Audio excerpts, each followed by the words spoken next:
पुस्तक भटोबाचा कर्दनकाळ ज्योतिबा. लेखक पुरुषोत्तम खेडेकर. आजचा व्हिडिओ खूप महत्त्वपूर्ण होणार आहे. व्हिडिओ लास्टपर्यंत बघा. आवडल्यास लाईक आणि शेअर नक्की करा.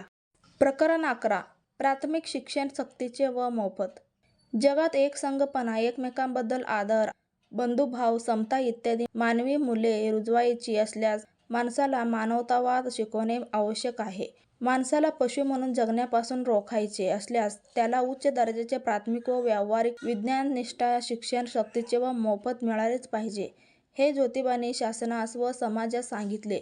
त्यांनी स्वतः आपल्या शाळेतून हा निर्णय राबवला. शिक्षण हेच माणसाला माणूस बनवते. तसेच समाजातील अज्ञान, गरिबी, अंधश्रद्धा यामुळे पालकांना आपल्या मुलावर शिक्षण घेण्यासाठी पैसा खर्च करणे परवडत नाही. शिक्षणावर होणारा खर्च ही भविष्यातील सामाजिक एकतेसाठी भांडवली गुंतवणूक समजावी, असा आग्रह ज्योतिबांनी शासनाकडे केला. हंटर कमिशन समोर त्यांनी शिक्षण धोरण कसे असावे हे मांडले.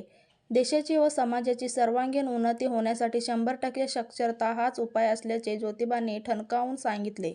तसेच ज्यांची मुलं शाळेत येणार नाही त्यांच्या पालकांविरुद्ध दंडात्मक कारवाईची शिफारस केली. प्राथमिक शिक्षणाच्या सक्तीचा आग्रह धरला. पुढे सयाजीराव महाराज गायकवाड यांनी बडोदा संस्थानामध्ये व राजश्री शाहू महाराज यांनी कोल्हापूर संस्थानामध्ये प्राथमिक शिक्षण सक्तीचे व मोफत करण्याचा कायदा केला व राबवला. जपाननेही महात्मा फुलेंची मागणी स्वीकारली. जपानमध्येही प्राथमिक शिक्षण सक्तीचे आहे. नुकताच ऑक्टोबर 2003 मध्ये भारताच्या केंद्र शासनाने देशात प्राथमिक शिक्षण सक्तीचे करण्याचा निर्णय घेतला असल्याचे वाचण्यात आले. वास्तविक महात्मा फुलेंचा विचार वर्तमानाशी जोडला पाहिजे. भारत सरकारने व प्रत्येक राज्याने आता साक्षरता म्हणजे संगणक ज्ञान ही भूमिका घेऊन देशातील 100% स्त्रिया कमीत कमी पदवीधारक होतील व त्यांना समाजविज्ञान शिकवले जाईल हे पाहावे. तसा कायदा आता करावा.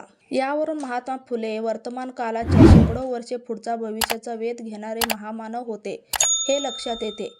ज्योतिबा बहुजन समाजात जागृत करून शिक्षणाचे महत्त्व सांगत होते. ठिकठिकाणी प्राथमिक शाळा उघडून विनाअनुदानित तत्त्वावर चालवत होते, तरी बहुजन समाज शिक्षण घेण्यासाठी तयार होत नव्हता. त्याच वेळेस चिपळूणकर, टिळक हे कर्मठ सनातनी ब्राह्मण व इतर ब्राह्मण मंडळी पुणे शहरात पदव्युत्तर शिक्षणाची पोस्ट ग्रॅज्युएट व्यवस्था तयारी करीत होते.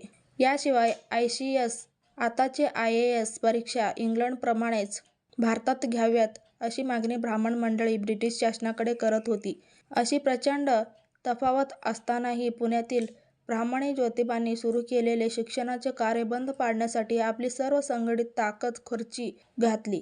ज्योतिबा डगमगले नाही. तसेच ब्रिटिश सरकारने ज्योतिबांच्या कार्याची माहिती मिळताच त्यांनी मदत केली. त्यामुळेच ह्या देशात बहुजन समाज व सर्व स्त्रिया शिक्षण घेऊ शकल्या.